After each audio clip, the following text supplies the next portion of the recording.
Hello everyone, welcome to a review of the Poetic Edda, translated by Jackson Crawford. Now, I have to say, recommend, I love it so much. I originally read Norse mythology from Retelling by Neil Gaiman, this one over here, and I was like, wow, I love Norse mythology, I will buy the Poetic Edda, because I've been watching Jackson Crawford's videos for a while now on YouTube, and he's a really nice voice, he explains things well, beautiful background scenery, it's all very cozy, all very chill. So, that got me more interested in Norse mythology and Norse poetry, and the Norse language, and so I bought this because I was going to choose between this, and I believe Oxford's World Classics. I believe that they have the Poetic or the prose. I think they have the Poetic. Yeah. So it was either this or the Oxford one now, and I've heard that the Oxford one's really good, or at least not for the Poetic specifically, but just for their books in general. They have a really good introduction, really good notes. But then I was like, yeah, okay, well, Oxford or the YouTube channel I've been liking. So I was like, I'll just go with the YouTube channel I'm liking. So I got this, and I do not regret it at all. In fact, if I can, I'm planning to buy the Volsunga Saga this week from Jackson Crawford. As for the thickness of the book, it's pretty thick. It has this beautiful, I think these are the Northern Lights, I think. One minor gripe. It's not that serious, but you see how there's light that there's stars here? I keep thinking it does, so I keep trying to do that, but it doesn't rub off, and I realize that's a star. So that's just a minor gripe. Now, opening this book up, get the stories of the Norse heroes. Bit more. Hackett Publishing. Hackett does a lot of good books. Here's the copyright information. I'll tell you what. Oh wait, no, never mind. But yeah, here's ISBN. Does it show it at the back as well? Yeah, here's the ISBN. I'll put it in the description too. So this kind of just a little summary of the Poetic Edda, also available from him. So the Saga of the Volsung, that's what I'm getting. Also has Ragnar Lothbrok, which I have heard from ERB and maybe the Vikings TV show. I think that covers that dude, but I'm planning to read this before I watch the Vikings TV show. Beowulf, so that's by another person, but by Hackett, that's published by Hackett, yeah, there is. Also published by Hackett. So I'm thinking I might get that, or I might get Tolkien's. Apparently Tolkien's isn't the best, one of his earlier works, I guess. But, I don't know.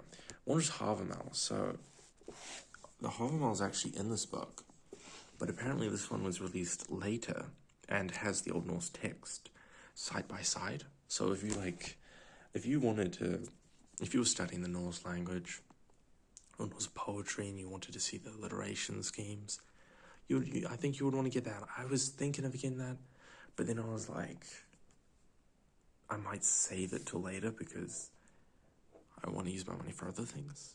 It's not a want because I already have the Havamal. Apparently, it's been changed slightly because Jackson Crawford has had time to refine it and look over things. So it is different. So if you really love the Havamal, I actually do love it. It's probably my favorite poem in the Poetic Edda. Then, yeah, go buy that. He's also released, I think he's released something else. Twin Heroes or Two Heroes. A Tale of Two Heroes or something. And it's other miscellaneous myths. There's the Nibelungenlied with the Klaga, which is a bit after, and that's a German, because Germanic mythology has Odin and Thor in common and stuff. Odin and Thunor in Old English. So that's a German version. I think it was written in Old High German or Middle High German, something like that. And I think that's the one with Sigurd, who was called Siegfried. and Brunhilde, something like that. Anyway, I'm getting off topic. We get the little blurb about Dr. Jackson Crawford. There's some copyright stuff. Alright, getting to the actual book. There's 5 minutes and we haven't even opened it. We have, it's like, so there's in paper quality. It's thin, but it is high quality, and it smells nice. And we got here, it's the classic to my family members or whatever. But it's also in what seems to be, I don't know, Norwegian. I don't know. I don't know Norwegian, so I don't know if it actually is it, but you see the crossed O and the A with the dot above. Here with the acknowledgements. So he just acknowledges everyone who's helped contribute to his book and helped him out. Then we get the contents. We get a nice introduction, which lays the groundwork for our understanding of the rest of the book. We get the poems about gods and elves, and I was like, okay, I'm looking forward to this. I do not care about the heroes. That's what I first thought. Right? But then Jackson Crawford was like, read it. Or something like that. He probably in the introduction or... Yeah, he was like, they are actually still important to the Norse people. To the Scandinavian people. Oh, and he notes that, these aren't necessarily the translations. Like, I think Havermal means the words of Harvey, which means the High One, or another alternative one that people are wondering about. It's just kind of an overview of what happens in it. So if you were looking at it at a glance, you'll be able to find what you want. Locusena, that one was funny. And then you get the poems about heroes, Helgi, and he explains that, like, the 2 Helgis are, like, reincarnations or something. And then you go through fucking the Volsungs, or at least Sigurd. You go through his story, and at first I was like, what's the difference between that and the Saga of the Volsungs? I think the Saga of the Volsungs, this is purely opinion, I think that one was later, but like more refined and maybe in prose. Who knows? Well, if you search it up, you would know. Then you have the Carboy Havermal, which I believe is very close to Jackson Crawford's heart. It was said in his like grandfather or great grandfather's dialect. It's also really good. It's also, he has, I believe 2 maybe just 1, kind of where he voices it. He does like sort of an audiobook, but with video too. So it's just a reading of it on his YouTube channel. So if you wanted to check that out, for free, you can do that. And then glossary. Glossary is always appreciated. One thing is, though, it doesn't contain absolutely everything. And he does explain in the glossary that it would make the book just so much more longer if you included absolutely everyone's like, I get it. So it's stuff like people you might be confused about or the major people. And apparently he doesn't include stuff from some of the Poetic Edda's poems, just because, I don't know. I forgot we'll get to it when we go to the glossary. So, in a nutshell, there are many topics in the introduction. The world, so this kind of goes over, the culture, what people were like, what their views were, about honor and war and stuff. A bit of history regarding it.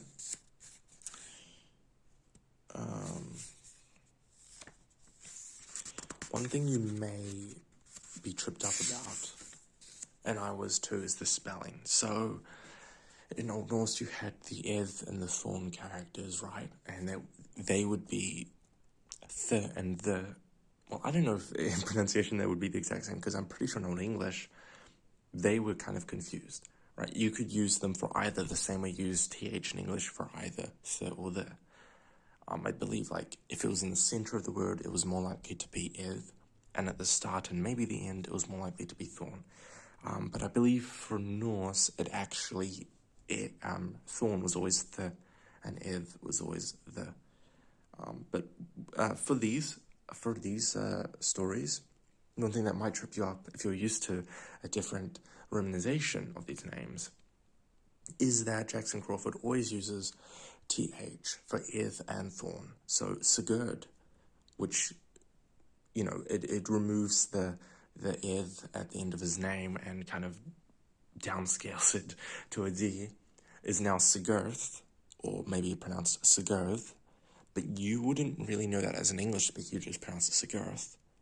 And if you wanted to search them up, you might not come up with them. You might come up with something else. Whereas Sigurd, that's kind of the major popular romanization. And here goes through basic orientation of gods, realms, heroes. Just kind of like an overview. Motifs and style. This is a very good introduction. Very good. It really gives you a bit of like alliteration, a bit of the poetry, language pronunciation. This is where he talks about the I believe. Yeah, here we go. TH. Thus Thor is Tor, modern Scandinavian. I didn't know about that. It says it's pronounced. Alright. And he goes about the vowels. Anyway, talks about the text itself, that Christianity had on it, what is included, and one of my favorite parts right here, further reading. It gives you a bunch of other shit. Sorry, swearing. A bunch of other stuff to look into if you wanted to read more. And I always love when books and articles have further reading sections. So this right here, 3 books for if you wanted to learn Old Norse. I believe you only really need the first one. I believe the second and third is like a reader, and one might be vocabulary. You only really need the first one if you want to learn the grammar, but get them all if you really want to. Njan Saga, Saga of the Volsungs. Oh wait, also he mentions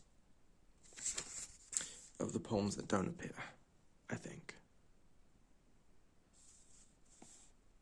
Yeah, a lot of similar ones and newer versions of the poems are removed, just because they're kind of redundant. Some Viking romances. Edda, this is the one I was talking about that I am going to order. This is the prose Edda. The prose Edda by Snorri Sturluson. The Saga of Frederick of Bern. Sagas of Icelanders. A new translation for Oral Others Beowulf. Myth and Religion of the North. And Nibelungenlied with the Clark. So, poems about gods and elves. At the start of every single poem, he does a summary, and I love this. He does a little introduction. He gives you the background information. He says the sections, Catalogue of the Dwarves, highly elusive, use of a spear. And so he does a little introduction, so you're not just dropped in and you don't really know where you are, what's happening. You have the background context to be able to make sense of it. And I will say I've compared the translations of Poetic Edda to some of the older ones, especially the ones in the public domain, not really paid ones, because I couldn't really access them. This one is really good. This is really good modern English, modern as in 2000s English, very approachable for anyone who wants to read. The other ones, they use very archaic wording and it's very confusing. It will put you off if you aren't used to that type of language. So it's a very friendly version of English. Here we go. They've got stanza numbers. There are times where the stanzas are they have been swapped by Dr. Jackson Crawford, and that's because, maybe it didn't make sense, or he also swapped the stories for, I think, Helgi's poems, because apparently they were out of order. So it was just kind of for chronological reasons. So, these are all the poems. I won't spoil them, because they are really good. They are really good to just go through. Do not skip the latter section. Do not skip the heroes. It's actually not boring. I thought it would be boring. I was thinking, I'm only interested in the gods. But no, I actually got into this. I got into the story of it. Now I want the Volsunga saga. I want to read that. Yeah. And so here we have the glossary of names, and I'll show you an example. Gudrun. As you can see, it's spelled Gudrun. I don't know if that's how you pronounce it. In Old Norse. Normally, I think you spell it Gudrun in English. So that'll trip you up, that spelling. Gunnloth is spelled with a D. So if you're used to the other spelling, this may trip you up. That's just a warning. The other major example is Sigurd. He doesn't do it for ones that are extremely common. For example, Odin. He doesn't do it often, or Odin. Rather, he just does it Odin, because everyone knows Odin's spelling that way. Usually it's Nidhogg, or Nidhogger. But no, here it's Nith, or Nidhogger. I try to pronounce the TH depending on what the Norse one is. So I try to pronounce it in my head, Nidhogg, Nidhud, but I don't even know if that's what you're supposed to do.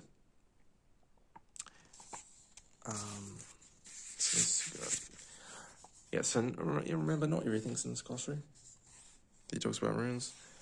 But a lot of it is, most of what you need is Skadi.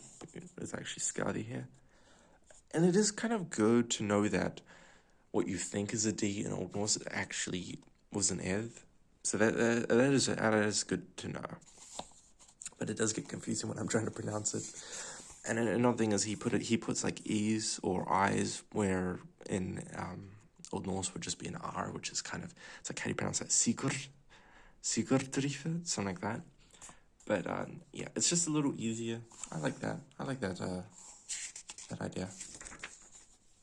Oh, I think I missed Sigurd. Yeah, Sigurd, or Sigurd. So yeah, it's a very nice glossary. You go to the end. That's it. The end. So, what's the verdict? Maybe get Norse mythology by Neil Gaiman first, if it's your first exposure to Norse mythology. Or maybe watch some videos online, maybe OSP, Overly Sarcastic Productions. You know, if you aren't used to older text or the poems. But if you are, I would say just get it. It's really good. It is so interesting. And yeah. If you're already into Norse mythology, why don't you have this? If you want to get into it, you might want to start with this. It's a very nice prose retelling. It's not in a poem format. Though I will say some of the poems here start and have prose in the middle. Some of it I think is Jackson Crawford's, but a lot of it is actually in the manuscript of the Poetic, Edda, or the Codex Regius, I should say. I don't know if they're necessarily one and the same thing. But, so there is sometimes some poems, they start abruptly. So they have a little prose that was written in the manuscript that kind of just sits at the stage, which is really nice. So you're not thrown into the deep end. Maybe start with this. If not, grab this. It's really good. I would highly recommend it. I loved every bit of this. Yeah, so that's the verdict. I like it. Thanks for watching.